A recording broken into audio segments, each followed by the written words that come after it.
राधे राधे। राधे राधे। आज हम लोग जो बेसिक की 21 दिन की क्लास हमारी रही है ज्योतिष वाली, वो लगभग फाइनल पे हुई है और सबको कई ढेर सारे कुंडलियों पे काम करना था। उनमें से एक एक कुंडली लेकर सारे लोग आज यहाँ पे हैं और एक कुंडली पे सब अपना विचार रखेंगे जो उन्होंने 21 दिनों में सीखा। मैं क्रमशः चाहूंगा कि लोग आए और बिना झिझके हुए अपनी बात को है। सबसे पहले चाहेंगे कि रवि जी आए। और रवि जी, आप आज किसकी कुंडली लिए हैं? जी राधे राधे। आज मैंने विराट कोहली की कुंडली पे काम किया है और आपसे जो हमने पिछले बेसिक क्लासेस में जो हमने सीखा है उस आधार पर जितनी हो सके जानकारी निकालने की कोशिश की और उसको हम रखेंगे आपके सामने। तो शुरू करते हैं गुरुजी कुंडली विश्लेषण के साथ। सबसे पहले शुरुआत करते हैं विराट कोहली की कुंडली से। तो इनका जन्म 5 नवंबर 1988 को हुआ है। विराट कोहली के जन्म की तिथि के आधार पर अगर हम जाएं तो इनका जो मूलांक है वो 5 है, इनका भाग्यांक 6 है और इनका नामांक भी 5 है। 5 जो कि बुध प्रभावी नंबर है, बुध का नंबर है, और भाग्यांक 6 जो कि शुक्र का नंबर है। अगर हम देखें तो दोनों ही नंबर के आपस में अच्छी अंडरस्टैंडिंग होती है, अच्छा बैलेंस होता है। तो इसी वजह से विराट कोहली की जो जन्म है, जन्म का जो बीज है, उनके अंदर का जो स्वभाव है, विचार है, और उनका जो फ्यूचर है जो भाग्यांक से हम देखते हैं उसका बैलेंस बहुत ही अच्छा और सलीके से चलता हुआ हमें दिखता है। भाग्यांक एक मटेरियलिस्टिक अप्रोच का नंबर है और उनके लाइफस्टाइल से हमको वो झलकता भी है। मूलांक और नामांक जो कि नाम उनका मैच भी करता है, वो एक बुध प्रभावी नंबर है जो कि एक राजकुमार का नंबर माना जाता है। तो वो कितने प्रभावी राजकुमार हैं, क्या वो राजा तक पहुंच पाते हैं, ये हम उनके कुंडली विश्लेषण से जानने की कोशिश करेंगे। विराट कोहली की कुंडली जैसा कि हम देख पा रहे हैं, अगर हम बनाते हैं तो ये धनु लग्न की कुंडली है। धनु लग्न जिसके स्वामी बृहस्पति होते हैं। धनु लग्न स्वयं में सबसे शुभ भावों में से आता है, 9th, जिसको हमने पढ़ा है कि ये भाग्य का भाव, संस्कार का भाव, धर्म का भाव, झंडे का भाव, आगे हमेशा निरंतर ग्रोथ का भाव होता है। तो इस लग्न से विराट कोहली आते हैं। धनु लग्न की बात करें तो ये एक भाग्य की राशि है। ये एक भरा पूरा परिवार है जो कि एक कुछ हद तक धनाढ़ परिवार को भी रिफ्लेक्ट करता है। तो विराट कोहली एक अच्छे परिवार से बिलोंग करते हैं। उनके पिताजी अच्छे संभ्रांत वकील थे संभवतः, और काफी अच्छा परिवार रहा है उनका। इस लग्न की विशेष बात है कि वो अपनी काम में पूरी जानकारी, क्योंकि एक ज्ञान की राशि, ज्ञान का जो ग्रह है बृहस्पति, और ये राशि भी जो है वो ज्ञान की राशि में से आती है। तो अपने कार्य की पूरी जानकारी रखते हैं। बृहस्पति जो कि विस्तार का भाव रखते हैं, तो ये अपने काम में शुरुआत से लेके और अंत तक विस्तार के भाव में जाते हैं। अपने काम को पूरा फैलाते हैं, संभवतः पूरे विश्व में उसका प्रसार करने की कोशिश करते हैं और जितने प्रभावी ढंग से फैला सके फैलाते हैं। काफी जिम्मेदार होते हैं अपने काम के प्रति। बृहस्पति की बात करें तो थोड़ा बड़बोलापन उनमें होता है, जो कि हम विराट कोहली के अंदर भी देख सकते हैं कि इन फ्लो वो काफी कुछ बोल जाते हैं। तो वो बड़बोलापन हमने बृहस्पति से देखा है उनके राशि के अनुरूप। अपनी शैली की पूरी जानकारी, पूरी समझ रखते हैं, पूरी दक्षता के साथ काम करते हैं। लक की राशि है, भाग्य की राशि है। तो अगर हम विराट कोहली की जो जीवनी है अगर उस पर ध्यान दें तो भाग्य ने उनका हमेशा साथ दिया है। चाहे एज अ प्लेयर उनकी टीम में जगह बननी हो तो हमेशा वो भाग्य से ही बनी है। शुरुआती दिनों में वो हमेशा किसी न किसी बड़े खिलाड़ी के जगह पर खेलने के लिए आए हैं, चाहे वो सचिन हो या युवराज हो या गंभीर हो, और उन्होंने उनकी पोजीशन पे आने के बाद उन्होंने मेहनत से उस पोजीशन को जस्टिफाई किया और फिर अपनी जगह को पक्की की। तो भाग्य से उनको जगह तो मिला है, मगर उन्होंने मेहनत से उसको पुख्ता किया है। एज ए कैप्टन भी उनको भाग्य से ही मिला, धोनी की वजह से उनको मिला, धोनी ने उनको आगे बढ़ा करके, जो कि कभी भी उम्मीद नहीं थी उस वक्त में उनको कैप्टनसी मिली। हालांकि उन्होंने फिर वैसे ही कैप्टनसी में बहुत मेहनत की और उसको प्रभावी ढंग से अपने आप को सिद्ध किया। और ये जो प्रभावी और पुख्ता ढंग आता है, अगर हम उनकी कुंडली पे गौर करें तो शनि स्वयं बैठे हैं लग्नस्थ होकर, लग्न में बैठे हैं। और शनि का, जैसा कि हम जानते हैं कि शनि जो है मेहनत की राशि है, और काफी मेहनत करवाएंगे और उस चीज की समझ देंगे, और फिर आपको लंबा उस चीज में आगे बढ़ाएंगे। आप जैसे जैसे जितना मेहनत करेंगे, तो विराट कोहली ने शनि देव की जो गुण मिलते हैं उसको बहुत अच्छे तरीके से लिया, मेहनत किया, और अपने कार्य की जो भाग्य स्वरूप जो कार्य उन्हें मिला उसके बहुत अच्छे से विस्तार किया, बहुत लंबे समय से विस्तार किया है अभी तक फिलहाल। अगर राशि की बात करें तो उनकी राशि जो है वो कन्या राशि है। कन्या राशि राशि से हम जैसा जानते हैं कि ज्यादातर मानसिकता पर उसका प्रभाव पड़ता है, तो कंपटीशन की राशि है, तो हमेशा कंपटीशन में रहे हैं। विवाद की भी राशि है, तो विवाद भी विराट कोहली के साथ शुरू के दिनों से और आज तक चल ही रहा है, जिसमें कोई, और वो विवाद में खुद ही उलझ जाते हैं, तो वो मानसिकता का एक पर्याय दिखता है। कैलकुलेशन बहुत डिपेंड करते हैं कैलकुलेशन पे, इनके स्वभाव में ही डोमिनेंस है, विवाद, कैलकुलेशन, डोमिनेंस, वो सब कुछ इनके कन्या राशि के अनुरूप हमको देखने को मिलता है, जो कि स्वयं कर्म स्थान में बैठी हुई राशि है। तो इनके कर्म में विवाद, कैलकुलेशन, डोमिनेंस सब कुछ आता है, और वो उनके मस्तिष्क पे प्रभावी भी है, और जो कि उनका शुरुआती दिनों में फायदा भी दिया तो बाद में उनको नुकसान भी किया है। तो ये दोनों चीजें परस्पर हमें लग्न और राशि से देखने को मिलती है। अगर हम ग्रहों की बात करें तो सबसे पहले हम जैसे देखें कि शनि जो है वो लग्नस्थ हैं, जातक को मेहनती बनाते हैं, काम में गूढ़ता देते हैं, साथ ही वो अपने कर्म में ही, चूंकि शनि कर्म की ही राशि है, तो वो कर्म में ही सेटिस्फैक्शन ढूंढ लेते हैं। तो विराट कोहली के साथ भी हम देखते हैं कि वो लगातार अपने कर्म पे, अपनी जो क्रिकेटिंग स्किल्स है उस पर काम करते ही रहते हैं और उसी में वो सेटिस्फैक्शन ढूंढते हैं। शनि के साथ जैसे हमने देखा है कि शनि बहुत स्लो मूवमेंट करते हैं लेकिन बहुत लंबी चलते हैं। तो विराट कोहली का भी जो खेलने का तरीका रहा है, हम फील्ड पे देखते हैं कि वो ओपनर नहीं है, वो वन डाउन आते हैं जहाँ पे स्टेबिलिटी की जरूरत होती है। शनि जो स्टेबिलिटी का को दिखाते हैं, तो इनिंग्स को धीरे धीरे बिल्ड करते हैं और फिर लंबा और बहुत शानदार खेलते हैं। तो शनि भी हमेशा हम देखे हैं कि वो लंबा खेलते हैं और अंत में जाके बहुत प्रभावी रिजल्ट देते हैं। तो विराट भी इनिंग्स को अच्छे से फिनिश करने की ओर देखते हैं, और वो चीज इनके लग्नस्थ जो ग्रह है उससे हमें देखने को मिलता है। शनि की अगर बात करें तो कुछ समस्याएं भी शनि के साथ होती हैं कि शनि को पिता का सुख बहुत अच्छा नहीं मिलता है। तो हमने वो भी देखा है कि विराट कोहली के पिता की कम उम्र में मृत्यु भी हो गई थी। तो ये एक पितृ विछोह जो होता है वो उसको उन्होंने दुख झेला है। साथ ही माता का साथ शनि को मिलता है, तो विराट कोहली को भी माता का साथ काफी अच्छा और लंबे समय से मिल रहा है, और माता के बहुत करीब भी हैं। तो ये चीज भी शनि के प्रभाव को इनके ऊपर झलकाता है। दूसरे ग्रह की बात करें तो राहु हैं, थर्ड में बैठे हैं, थर्ड हाउस में बैठे हैं एक्चुअली। थर्ड हाउस के राहु राहु पराक्रम भाव में जब आ जाते हैं, तो हालांकि वो भाव जो है वो मार्केश है और उसमें वो काफी जो पापक ग्रह होते हैं वो प्रभावी हो जाते हैं। वो नीच के भी हैं इस स्थिति में, तो ग्रह की जो नीचता है उसमें प्रभाव लाते हैं। तो राहु का जो बेसिक कैरेक्टरिस्टिक्स आपने हमें पढ़ाया है उसको यहाँ काफी प्रभावी कर देता है, जो कि इनके कुंडली में एक बहुत इंपॉर्टेंट रोल भी प्ले करता है, जिसके बारे में हम आगे डिस्कस करेंगे महादशाओं में। क्योंकि राहु की महादशा जो आई है विराट कोहली के क्रिकेटिंग लाइफ में या पर्सनल लाइफ में, उसने बहुत गहरा असर छोड़ा है, और राहु बहुत मजबूत स्थिति में भी है इनकी कुंडली। मंगल की बात करें तो मंगल प्लेस्ड है इनके फोर्थ हाउस में, सुख के भाव में। जमीन का सुख, घर का सुख, माता का सुख, माता प्रभावी रही है।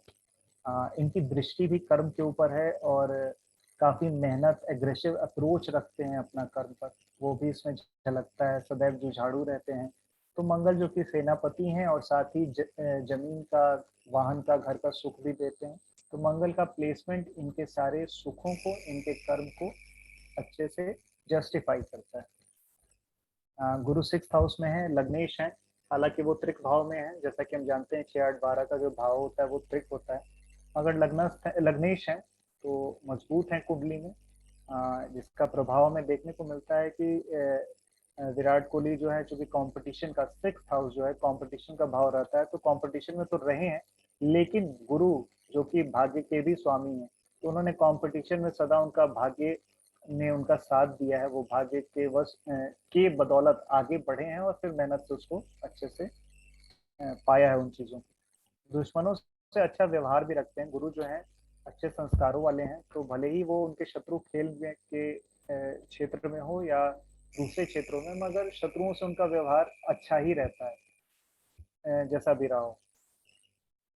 कार्य में सदैव विस्तार रहता है इनका, गुरु का जो व्यवहार रहता है उसके हिसाब से, और स्थिरता रहती है। गुरु काफी स्थिर है, बहुत स्लो मूवमेंट है, और बहुत बड़ा प्लैनेट है, सबको अपने ऑरा के अंदर ले लेता है। तो वो चीज इनमें भी है कि ये जब टीम में होते हैं, भले ही कैप्टन भी आज के डेट में रोहित शर्मा है, लेकिन इनका जो प्रभाव है वो कम नहीं। तो ये गुरु के पोजीशनिंग को भी और इनके लग्न को, दोनों को जस्टिफाई करता है ये चीज। विराट कोहली शुरू से काफी खाने पीने के शौकीन रहे हैं, पंजाबी परिवार से हैं, और गोल मटोल भी काफी थे शुरुआती दिनों में। बाद में उन्होंने चल के जो है सो इस चीज को थोड़ा अच्छे से इस पे काम किया, जो कि शनि के प्रभाव की वजह से, मगर शुरू से वो अच्छे खाते पीते गोल मटोल रहे हैं, तो वो भी गुरु की वजह से हमें दिखता है। इसके बाद चलें तो केतु जो है वो हमारे भाग्य भाव में बैठे हैं। केतु को हम जानते हैं कि अ, अ, गहरी सोच विचार वाली, दक्षता वाली राशि है। केतु को हमने पढ़ा है कि ये उच्च पदों को देती है, और स्वयं भाग भाव में बैठी हुई है, भाग्य भाव में बैठी हुई है, तो इनको भाग्य के बनस्पत ही सही, मगर इन्होंने उच्च पद को पाया। कैप्टेंसी चाहे वो अंडर 19 टीम की हो, सीनियर टीम की हो, इन्होंने दोनों में कैप्टेंसी की। अच्छा इनका परफॉर्मेंस भी रहा इनका टीम का इनके कार्यकाल के दौरान। शत्रुओं पर विजय, केतु जो होते हैं वो शत्रुहंता भी माने जाते हैं, तो शत्रुओं पर विजय भी इन्होंने अच्छे तरीके से पाई। अगर बात करें तो इंट्यूशन भी इनके पास होती है, केतु के पास होती है, तो इंट्यूशन इनके पास भी रही है, मगर समस्या वही होती है केतु के साथ और राहु के साथ भी, कि राहु जो है आपको इंट्यूटिव होते भी हैं, तो वो इतना कंफ्यूज कर देते हैं कि आप उसका सही इस्तेमाल ना कर पाए। और केतु के साथ भी वही समस्या है कि इंट्यूशन होती है, मगर वो व्यक्त नहीं कर पाते, उस चीज को इम्प्लीमेंट बहुत अच्छे से नहीं कर पाते। तो इनकी रीडिंग भले ही बहुत अच्छी हो, मगर ये इम्प्लीमेंट नहीं कर पाते, जिसकी वजह से ये फाइनल्स तक तो बहुत अच्छे से पहुंचते हैं, मगर वो जीत नहीं पाते हैं, वो फाइनल विक्ट्री नहीं कर पाते हैं। वो चीज इसमें थोड़ा सा झलकता है कि भाग्य अंतिम मोमेंट पे जाकर के टीम का, और वो बहुत अच्छे से साथ नहीं देता है। तो वो केतु का प्लेसमेंट हमको यहाँ पे दिखता है। इसके बाद अगर बात करें शुक्र की, शुक्र जैसा कि हमने पहले भी देखा था, इनका भाग्यांक जो है वो 6 है, मेटेरियलिस्टिक नंबर जो शुक्र जिसके स्वामी है, और शुक्र 10th में बैठे हैं। 10th की अगर बात करें कर्म भाव है, तो कर्म से वैभव और कर्म में वैभव, दोनों ही वैभवता आती है। इन्होंने कर्म से वैभवता हासिल की है, और वैभव चीजों, वैभवता वाली चीजों को अपने कर्म में शामिल किया। एडवर्टाइजमेंट हो, सेलिब्रिटी का जो जीने का तरीका, और उसको उसके काम करने का जो तरीका होता है, टीवी सेक्शन हो, इनकी खुद की पत्नी भी जो है वो फिल्मों से आती हैं। तो शुक्र का बहुत ज्यादा प्रभाव इनकी कुंडली पर दिखता है, चाहे वो जीने का तरीका हो या काम का तरीका हो, दोनों में। इन्होंने अपने आप को का प्रेजेंटेशन भी बदला। जब ये क्रिकेट में थोड़ा डाउन चल रहे थे, तो इन्होंने अपने ऊपर का प्रेजेंटेशन को बहुत अच्छे तरीके से बदला, तो वो भी शुक्र को दर्शाता है। साथ ही चंद्रमा भी यहाँ बैठे हैं, तो चंद्रमा हम जैसे जानते हैं कि काफी पैसा का और सोच की, आपकी मानसिकता की का जो ग्रह है वो है। पैसा तो खैर ये कर्म से दे ही रहा है, मगर इनके सोच में ही वो कर्म को दिखाता है। चंद्रमा थोड़े विवादित भी हैं, तो सोच में विवाद, कर्म, उस विवाद से नुकसान, ये सब कुछ चंद्रमा का प्लेसमेंट कर्म के भाव में हमको ये बताता है। चंद्रमा की जो भी कैरेक्टरिस्टिक्स हैं वो यहाँ पे दिखते हैं। शुक्र अल्लाह की बात करें तो 10th हाउस में जो है वो तो नीच के हैं, लेकिन चूंकि यहाँ पे एक आपने बताया था कि ग्रह परिवर्तन, जो राशि की परिवर्तन होती है, तो मंगल जो है शुक्र में, ये बुध जो है वो शुक्र में है, और शुक्र जो है वो बुध की राशि में है।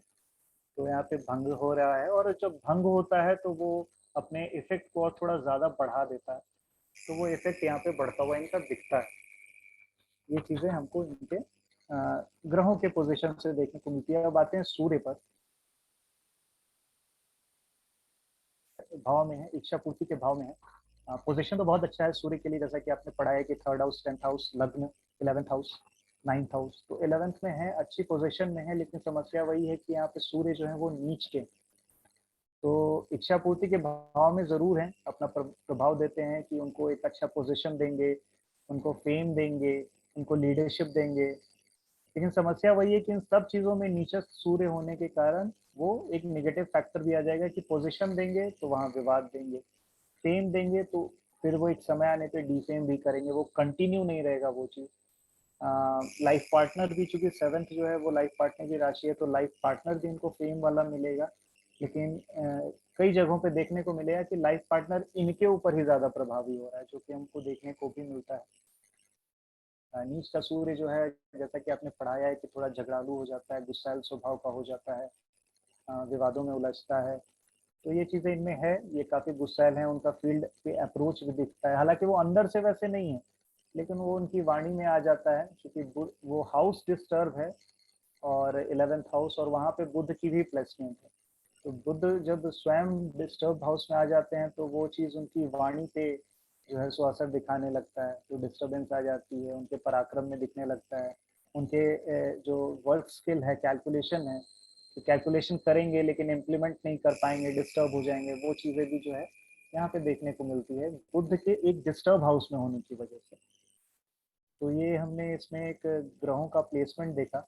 अगर हम बात करें दृष्टियों की, तो दृष्टि की बात करें तो शनि की जो दृष्टि है, इसके अलावा अगर हम बात करें एक और चीज है, राहु के बारे में जैसा हम बात कर रहे थे, राहु इनके करियर में बहुत इम्पोर्टेंट रोल प्ले किया, क्योंकि राहु की जो महादशा है 2010 से शुरू हुई है और 28 तक चलनी है। तो राहु की महादशा में ही इन्हें कैप्टेंसी मिली, इन्हें टेस्ट कैप्टेंसी मिली। राहु की महादशा में इन्होंने सबसे ज्यादा स्कोर किया।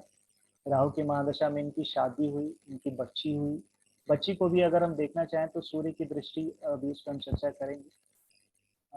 शुरुआती दिनों में राहु ने अपने आधे फेज में तो इनको बहुत कुछ दिया, भर भर के दिया, लेकिन हम जब शुरुआती इनका आधा फेज खत्म हो जाता है 2019 के आसपास, जब राहु का आधा टर्म खत्म होता है, उसके बाद से जब सेकंड टर्म राहु का शुरू होता है महादशा के 18 वर्षों के उसमें, तो इनका गड़बड़ समय शुरू होता है। वहां से इनको जो है सो इनका फॉर्म खराब हो गया, इनकी कप्तानी चली गई, इनके पर्सनल लाइफ में भी कुछ इश्यूज आए, सोशल लाइफ में भी इश्यूज आने शुरू हो गए।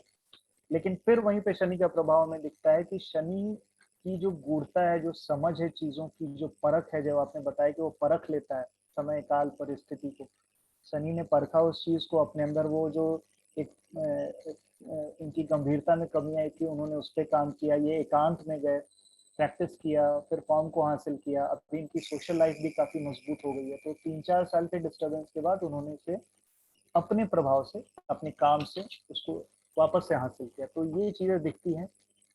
इनका बेस्ट फेज 15 to 18 था, जब राहु में शनि की अंतरदशा चल रही थी, जिसमें इनको कैप्टेंसी मिली, इनकी शादी हुई, इनका वो लाइफ बहुत अच्छा चला।